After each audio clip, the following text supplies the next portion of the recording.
नमस्कार मित्रांनो, मी अण्णासाहेब धाकतोडे आणि आपण पाहत आहात राजश्री न्यूज ग्रुपवर भारत. मित्रांनो, महाराष्ट्रामध्ये महानगरपालिका, नगरपंचायत, नगरपालिका या निवडणुकांचा पहिला टप्पा येऊ राहिलेला आहे. त्याचबरोबर पुढे या निवडणुका होत नाहीत तेच पुढे जिल्हा परिषद आणि पंचायत समितींच्या निवडणुका होणार आहेत. आणि ह्या निवडणुकीच्या संदर्भाने मला तुमच्याशी थोडीशी चर्चा केली पाहिजे. प्रत्येकाला स्वातंत्र्य आहे त्यांचं मत व्यक्त करण्याचा, कारण प्रत्येक पक्षाचा एक प्रोटोकॉल असतो. पदावर राहून तुम्हाला पार्टीचं ते संघटन करावं लागतं, उमेदवार उभे करावं लागतात, प्रत्येक मिटिंग अटेंड करावं लागतात आणि उपस्थित पण राहिलं पाहिजे. तुमचे पदाधिकारी ज्यावेळेस वरिष्ठ पदाधिकारी येतात त्यावेळेस तुम्ही जातीनं हजर राहिलं पाहिजे. त्यांनी दिलेला कार्यक्रम तुम्ही खाली फॉलो केला पाहिजे. अशा अनेक गोष्टी असतात की ज्या मी तुम्हाला या ठिकाणी सांगणं योग्य आहे की अयोग्य आहे मला नाहीच कळत, परंतु तुम्हाला सुद्धा समजलं असेल. तुम्ही जर राजकीय क्षेत्रात आहात तर तुम्हाला एक गोष्ट आवर्जून समजली पाहिजे की तुमचा हे एखादा कोणता पक्ष असेल, जसे काँग्रेस असेल, राष्ट्रवादी असेल, भाजपा असेल, शिवसेना असेल, त्याच्यात राष्ट्रवादी शरद पवारांची असो, राष्ट्रवादी अजित पवारांची असो, तसेच शिवसेना उद्धव ठाकरेंची असो किंवा शिवसेना उपमुख्यमंत्री एकनाथ शिंदेची असो, अशा अनेक पक्ष, तसंच रिपब्लिकन पार्टी असो, जे जे लोक समजा जे जे निवडणुका लढवतात आणि पक्षाने दिलेली समजा जी निवडणूक आयोगाने तुम्हाला सूचित केलेल्या प्रमाणे तुमचे उमेदवार तुम्ही नियमानुसार उभे केलेले असतील तर तुम्हाला नियमाने तुमच्या जिल्ह्याच्या कार्यकारिणी आवश्यक असतात. राज्याची कार्यकारिणी तर आवश्यक असतेच, त्याचप्रमाणे जिल्ह्याच्या कार्यकारिणी आवश्यक असतात, विधानसभेच्या कार्यकारिणी आवश्यक असतात, पंचायत समिती आणि जिल्हा परिषद गट जर लढवायचं जर म्हटलं तर तुमचे सेक्टर सुद्धा पूर्ण असणं खूप गरजेचे आहे. परंतु मी पाहतोय बसपाचं काम करत असताना एक शिस्तबद्ध काम की ज्याचा फॉर्म्युला मागे भाजपने पळवला आहे, त्या फॉर्म्युला आणि त्या पक्षाने चांगली प्रगती सुद्धा त्यांची संघटनची कौशल्याची केलेली आहे. परंतु त्यांना ते करणं सोपं झालं त्याच्यासाठी की त्यांच्याकडे पैसा आहे, संपत्ती आहे, डामडोल आहे, गाड्या आहे, घोडे आहे, सगळं काही ते विकत घेऊ शकतात. परंतु जो विकास त्यांच्याकडून अपेक्षित होता, अच्छे दिन आएंगे, तो ते काय करू शकले नाही. आज जवळजवळ 10, 15, 20 वर्षापासून ते सत्तेमध्ये आहे आणि त्यांना काय महाराष्ट्राचाही विकास करता आला नाही आणि देशाचा ज्या ज्या पद्धतीनं देशाचा विकास व्हायला हवा होता ते पण झाला नाही. तर मित्रांनो, काँग्रेसची 30 परिस्थिती 50-60 वर्ष ते सत्तेत राहिले, परंतु त्यांनी पण नाही. सांगायचा मुद्दा असा आहे, काँग्रेस आणि भाजपा निवडणुका काही मुद्द्यावर लढले आणि लाटेवर स्वार होऊन त्यांनी जिंकल्या आणि सत्तेमध्ये बसले. सत्तेमध्ये अशा पद्धतीनं बसले, गोचिडासारखे बसले. गोचिड तो एकदा माहितीये तुम्हाला, तोंड गुतून पडलं तरी चालन, त्याला वळताना अख्खं शरीर जरी मागचं मुंडक्यापासून खाली तुटलं तरी सुद्धा तो मुंडकं बाहेर काढत नाही. अशी परिस्थिती हे गोचिड लागलेले आपल्याला देशाला जे पक्ष आहेत की त्यांनी ज्या पद्धतीनं या देशातील संविधानाने सांगितलेल्या प्रमाणे स्वातंत्र्य, समता, बंधुत्व, न्याय आणि जो विकास, डेव्हलपमेंट, प्रत्येक समाजाचे हक्क अधिकार जर त्यांनी दिले असते तर त्यांना हे बोलण्याची वेळ आली नसते. परंतु बहुजन समाज पार्टी आणि इतर पक्षामध्ये हा सगळ्यात महत्वाचा फरक आहे. बहुजन समाज पार्टी ही संविधानावर विश्वास ठेवणारी आणि बाबासाहेब आंबेडकर, कांशीरामांना आपला आयडॉल मानणारे पक्ष असल्याने आणि त्या विचाराने आपला देश हा सुखी, संपन्न, समृद्ध बनू शकतो हा त्यांचा विश्वास असल्याने बहुजन समाज पार्टीचे जे नेते आहेत त्या दृष्टिकोनातून काम करताना आपल्याला दिसतात. मग जर नीट विचार केला, आज जर नीट विचार केला, मी एकदा मागे आपण ऐकलं असं BLO आणि BLA म्हणजे काय? तर या दोन्हीमधील आपण फरक समजून घेतला पाहिजे. कारण आज सध्या जी निवडणूक आहे, त्या निवडणुकीच्या दृष्टिकोनातून निवडणूक आयोगाने जे BLO आणि BLA हे 2 पदाधिकारी आणि अधिकारी असे जे निवडणूक प्रक्रियेमधील अति महत्वाचे घटक आहेत, परंतु त्यांचे कार्य आणि जबाबदाऱ्या ह्या जशा त्यांच्या वेगवेगळ्या आहेत. चला दोन्ही समजून घेऊया, काय हरकत नाही. एक, BLO म्हणजे काय? सगळ्यात महत्वाचं BLO म्हणजे काय? BLO चा लॉंग फॉर्म काय? BLO. बी म्हणजे बूथ, L म्हणजे लेवल, O म्हणजे ऑफिसर. म्हणजे बूथ लेवल ऑफिसर, मतदान केंद्र पातळीवरील अधिकारी, असा हा BLO आहे. अर्थ त्याचा जर नीट समजून घेतला, BLO हा निवडणूक आयोगाने नियुक्त केलेला सरकारी कर्मचारी असतो, जो एखाद्या मतदार केंद्रासही तो एखाद्या मतदार केंद्रासाठी जबाबदार असतो. तो मतदार यादी तयार करणे, दुरुस्त करणे आणि मतदारांना सुविधा पुरवणे यासाठी तो काम करतो. हा मुद्दा आपल्या लक्षात आले असेल. म्हणजे BLOचं महत्वाचं काम काय आहे? तो एक सरकारी अधिकारी आहे. जसे तो ग्रामसेवक असू शकतो, तलाठी असू शकतो, या कृषी अधिकारी पण असू शकतो, जो कोणी एखादा शिक्षक पण असू शकतो. कारण सरकार जबाबदारी ज्याला देतं म्हणजे तो एक त्या गावचा आणि त्या बूथचा अधिकारी असतो, म्हणून तर त्याला बूथ लेवल ऑफिसर म्हटलं जातं. आणि त्याच्या ज्या मुख्य जबाबदाऱ्या आहेत त्या काय काय आहेत ते आपण समजून घेऊया. त्याच्या मुख्य जबाबदाऱ्या, पहिली एक, आपल्या केंद्रातील म्हणजे मतदान केंद्रातील मतदारांची माहिती गोळा करणे. म्हणजे जो बूथ लेवलचा जो मतदारसंघ आहे की ज्याला आपण प्रभाग म्हणतो किंवा त्याला आपण वार्ड म्हणतो, त्या वार्डमध्ये म्हणजे ते मतदान केंद्र जे अमुक अमुक XYZ, समजा राहुरी विधानसभेमध्ये 306 मतदान केंद्र ग्राह्य आहेत असे धरले, तर 306 केंद्रापैकी जो पहिला 1 नंबरचा जो केंद्र असेल, थोडक्यात उदाहरण अमुक अमुक गावामधील केंद्र. आता मी उदाहरणासाठी तुम्हाला एक गाव देतो की ज्या गावामधला समजा कोलार खुर्द हे गाव आहे, हे श्रीरामपूर विधानसभेमध्ये जाते नियमाने आणि पंचायत समिती आणि गटासाठी, जिल्हा परिषद गटासाठी ते राहुरी तालुक्याला जॉईंट होते. तर हा थोडासा फरक आहे, हा पण नीट आपण समजून घेतला पाहिजे. तर आपण आपल्या जो BLO आहे त्याची जबाबदारी आहे. आता समजा या ठिकाणची 248, 249, 250, 251, 252 आणि 253 असे समजा 6 बूथ आहेत. या 6 बूथला प्रत्येकाला एक बूथला एक पदाधिकारी का अधिकारी असणार, जो शासकीय कर्मचारी असणार.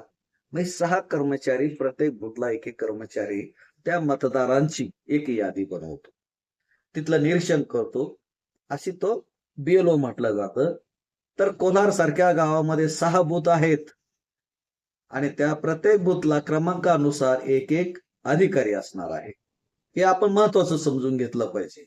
आणि या आपल्या मतदान केंद्रातील मतदारांची माहिती गोळा करणं हे पहिलं त्याचं काम. दुसरं काम, नवीन मतदारांची नोंदणी करणं. त्यासाठी फॉर्म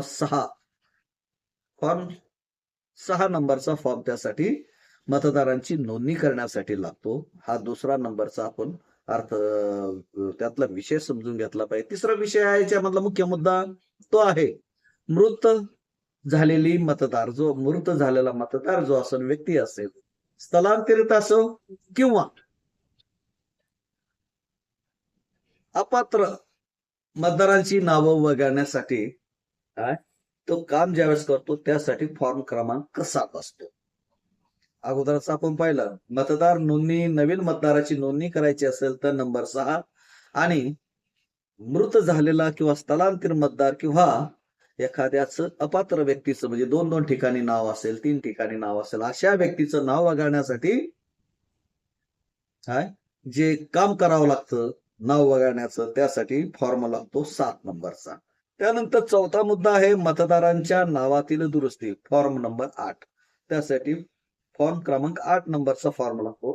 हा मतदारांच्या नावातील दुरुस्ती करण्यासाठी त्या फॉर्ममध्ये भरून द्यावा लागतो आणि तो दुरुस्त आपलं नाव किंवा आपलं स्वतःचं नाव चुकलं असेल, आडनाव चुकलं असेल किंवा आपल्या वडिलांचं नाव चुकलं असेल किंवा पतीचं किंवा आपला वयामध्ये काही फरक झाला असेल, तर ह्या सगळ्या गोष्टींचा जर नीट विचार केला, तर हा 8 नंबरचा फॉर्म हा मतदारांच्या नावातील दुरुस्ती करण्यासाठी वापरला जातो. त्यानंतर एपिक कार्ड 5 नंबरचा जो महत्वाचा मुद्दा आहे, तो एपिक कार्ड मतदार ओळखपत्र वाटप करणे. हा BLOचं काम आहे. म्हणजे जे एपिक कार्ड मतदान जे ओळखपत्र आहे म्हणजे इलेक्शनचं जे मतदान ओळखपत्र आयडी प्रूफ म्हणतो ज्याला आपण, ते मतदार ओळखपत्र वाटप करायचं काम त्याचं वाला आहे BLOचं. आणि 6वा मुद्दा आहे मतदारांची माहिती. म्हणजे थोडक्यात इलेक्शन कमिशन पोर्टल एरोनेट वर अद्ययावत करणे. म्हणजे जे मतदारांची यादी की त्यांच्यासाठी जे काही ऍप बनवले, वेबसाईट बनवलेली आहे, त्या नावाचं त्यांनी सगळ्या दुरुस्त्या वगैरे केल्यानंतर नाव कमी जादा काढणं घालणं कदाचित त्यांच्यामध्ये चुका पण होऊ शकतात. यासाठी लक्ष कोणी ठेवायचं हे मी पुढच्या याच्यामध्ये सांगणार आहे. BLO त्याच्यावर काम करतोय. मतदार यादी प्रकाशित होऊपर्यंत तो त्याच्यावर काम करत असतो नाव नोंदणीपर्यंत. आणि प्रकाशित झाल्यानंतर त्याला तपासायचं काम कोणी करायचं ते पण मी पुढे सांगणार आहे. तर तो जे पोर्टल आहे इलेक्शन कमिशनचं म्हणजे निवडणूक आयोगाचं जे पोर्टल आहे मतदारांची माहिती जमा करायचं, त्या पोर्टलवर जाऊन तो BLO ती माहिती अद्ययावत करतो. आणि 7वा महत्वाचा मुद्दा आहे मतदानाच्या दिवशी मतदान केंद्रावर सहाय्य करणे. हे BLOची कामं झाली आणि ही कामं आपण त्यांच्यावाली समजून घेतली पाहिजे. आणि BLO कोण कोण असतात? एक तर असतो शिक्षक असतो, लिपिक असतो, ज्याला आपण क्लर्क म्हणतो. शिक्षक, क्लार्क, ग्रामसेवक, आरोग्य अधिकारी किंवा स्थानिक सरकारी अधिकारी असे लोक BLOचं काम करतात. आणि हे आपण ध्यानात ठेवलं पाहिजे. म्हणून आपण ह्या भारत देशाचे स्वतंत्र नागरिक जरी असलो, परंतु त्याला एक संवैधानिक ढाचा आहे. त्या ढाच्याचं सुद्धा देखील आपण पालन केलं पाहिजे. आता दुसरा सगळ्यात महत्वाचा मुद्दा, आपण BLO बद्दल आता माहिती घेतली. आता दुसरी माहिती घेणार आहे आपण BLA. BLA म्हणजे काय? BLA म्हणजे booth level agent. Booth level agent नेमकं हे बूथ लेवल एजंट काय गंमत आहे हे समजलं पाहिजे. तुम्ही पाहिलं असेल प्रत्येक इलेक्शन ज्यावेळेस येतात ते खासदारकीचं म्हणजे इलेक्शन असतो म्हणजे त्याला मेंबर ऑफ पार्लमेंट म्हणतात. आणि दुसरं MLA की जे आमदारकीचं इलेक्शन असतं, एक खासदारकीचं इलेक्शन असतं. त्यावेळेस बूथवर ह्या सरकारी कर्मचाऱ्यांच्या बरोबरच दुसरे काही गावातले त्या पक्षाने राजकीय पक्षाने काही लोक नेमलेले असतात. प्रत्येक पक्षाचा एक एक प्रतिनिधी प्रत्येक बूथला आतमध्ये दिलेला असतो. आणि तो दिलेला असतो कधी कधी त्याच्यात खोटे प्रतिनिधी आपण आजपर्यंत पाहिलेले आहेत. काही पक्ष नावाला उभे राहतात, अपक्ष करतात आणि त्यांना कोणीतरी ऐन वेळेस BLA बनवून टाकतं, म्हणजे त्याला बूथ एजंट बनवलं जातं. आणि प्रतिनिधी ज्याला म्हणतो आपण मतदान प्रतिनिधी. आणि हा मतदान प्रतिनिधी जो असतो तो त्या पक्षाचा कार्यकर्ता असला पाहिजे, हा नियम आहे. परंतु आजकाल आपण पाहतो ज्याच्या हाती ससा तो पारधी, तो कोणालाही एजंट बनवतो, कोणी विकत घेऊन बनवतो. आणि अशा गोष्टी जर आपल्याला नीट विचार करायच्या असल्या तर थोड्याशा अवघडच आहे. परंतु प्रत्येक गावामध्ये अशा प्रकारची लोक आपल्याला निवडणुकीच्या काळामध्ये एकदम अचानक अवतीर्ण झालेले दिसतात. आणि प्रत्यक्षात ते काही काम पक्षासाठी किंवा विचारधारेसाठी गाव हितासाठी काम करताना आपल्याला दिसत नाहीत. आणि अशी लोक विकत घेतलेली असतात, हे आपल्या लक्षात आलं पाहिजे. तेव्हा BLA म्हणजे बूथ लेवल एजंट, मतदान केंद्र पातळीवरील प्रतिनिधी, त्यालाच म्हणतो आपण एजंट. म्हणजे मतदान प्रतिनिधी, मतदार प्रतिनिधी थोडक्यामध्ये. आता हा BLA राजकीय पक्षाचा प्रतिनिधी असतो, नियमाने हा राजकीय पक्षाचा प्रतिनिधी असतो, जो संबंधित पक्षाच्या वतीने BLO आणि निवडणूक यंत्रणेच्या संपर्कात राहतो. ध्यानात आलं तुमच्या? हा जो BLA आहे, BLA, हा कोणाच्या संपर्कात असतो निवडणुकीच्या काळामध्ये?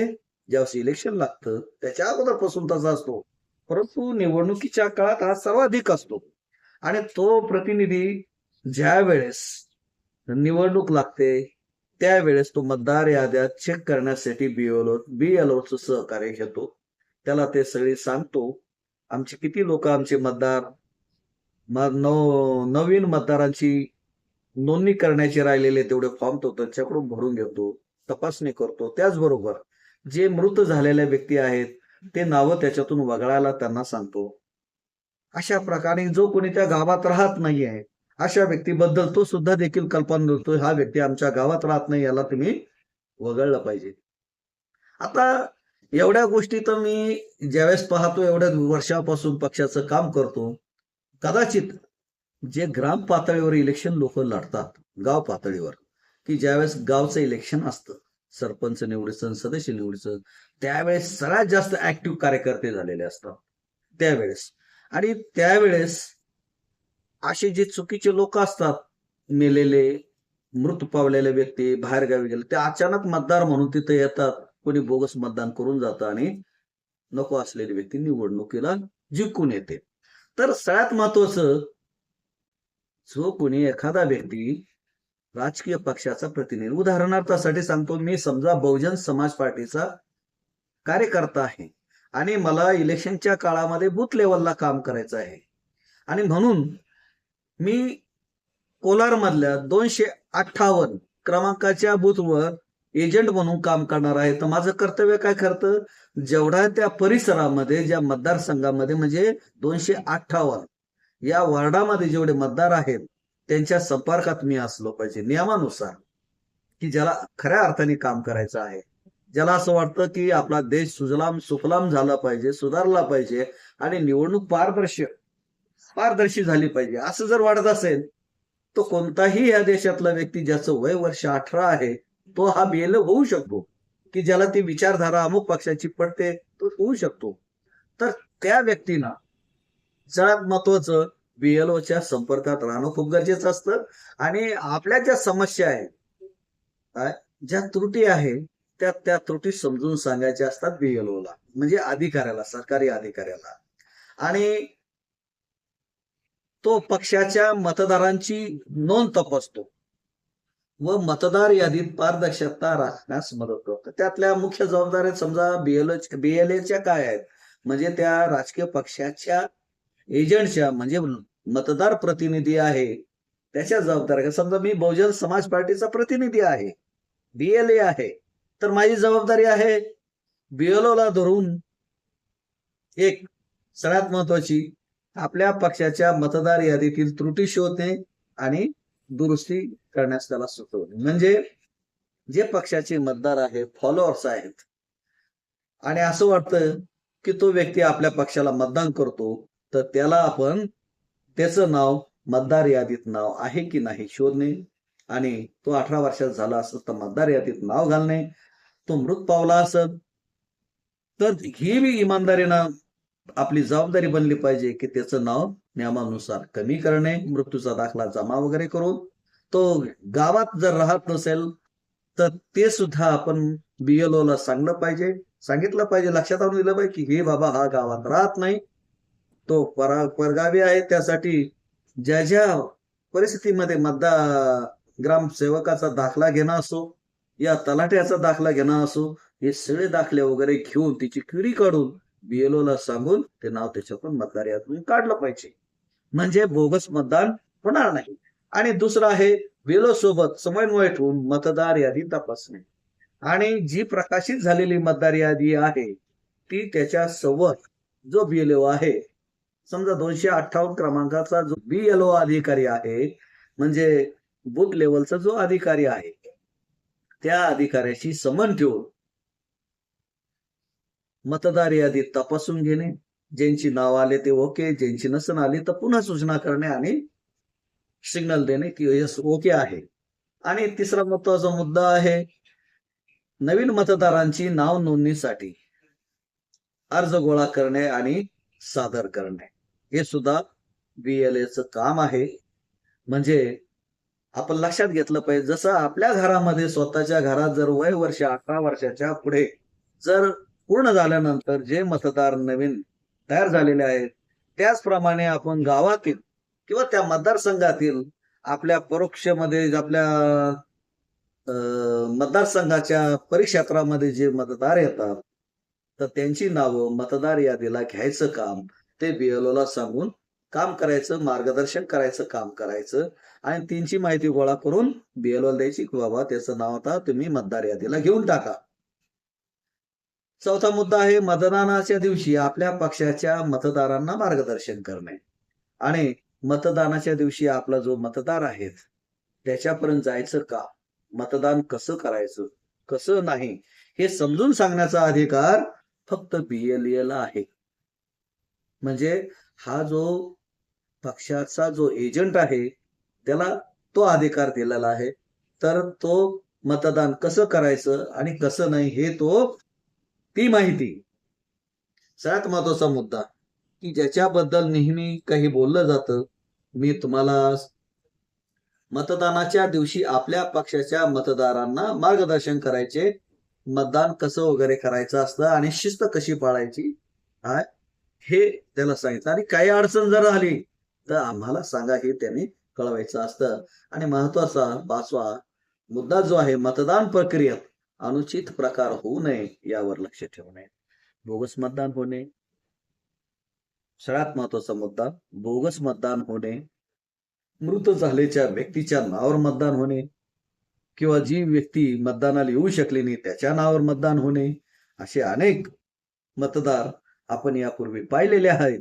आणि आताच नवीन प्रकार आपण पाहतोय की एका महिलेने कसं 21 ठिकाणी अलग अलग मतदान केलंय. कसं केलं ते तुम्ही जाणून घेऊ शकता. म्हणजे हा निवडणूक प्रक्रियेमधील सगळ्यात धोकेदायक लोकशाहीसाठी असणारी जी बोगस मतदानाची जी प्रक्रिया आहे ती खूप खतरनाक आहे. यावर सर्वसामान्य नागरिकांनी सुद्धा देखील लक्ष ठेवलं पाहिजे. जो व्यक्ती बोगस मतदान करतो त्याला कोणत्याही प्रकारची माफी मिळता कामा नये. अशा व्यक्तींचं मतदार यादीतूनच नाव काढणं खूप महत्वाचं आहे आणि तो ह्या देशाचा नागरिक नसल्यासारखं वागलं पाहिजे. हे सरकारचं धोरण असलं पाहिजे आणि निवडणूक आयोगाचं देखील असलं पाहिजे. तर BLO कोण असतात? सगळ्यात महत्वाचं BLO असतात बूथ लेवल एजंट. हे राजकीय पातळीवरील पदाधिकारी असतात. पक्षाचे बूथ लेवलचे नेमलेले पक्षाने ते कार्यकर्ते असतात.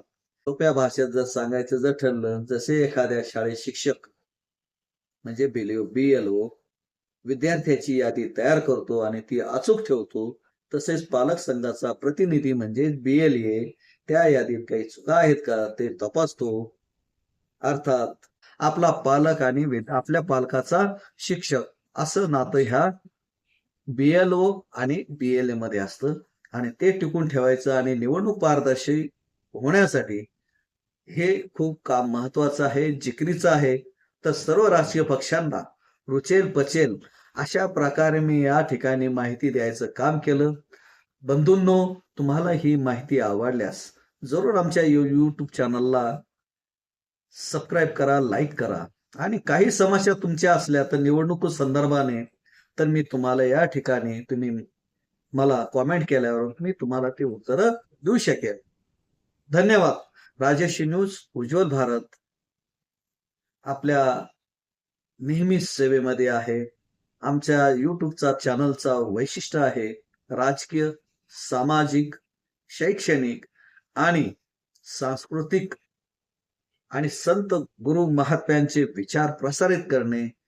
आणि त्यावर चिंतन मंथन करून समाजामध्ये एकोपा राहण्यासाठी अतोनात प्रयत्न करणे हा आमचा सर्वात मोठा ध्येय आणि उद्दिष्ट असल्याने आमच्या या YouTube चॅनलला आपण निश्चितच लाईक करताल ही अपेक्षा. धन्यवाद. जय भीम.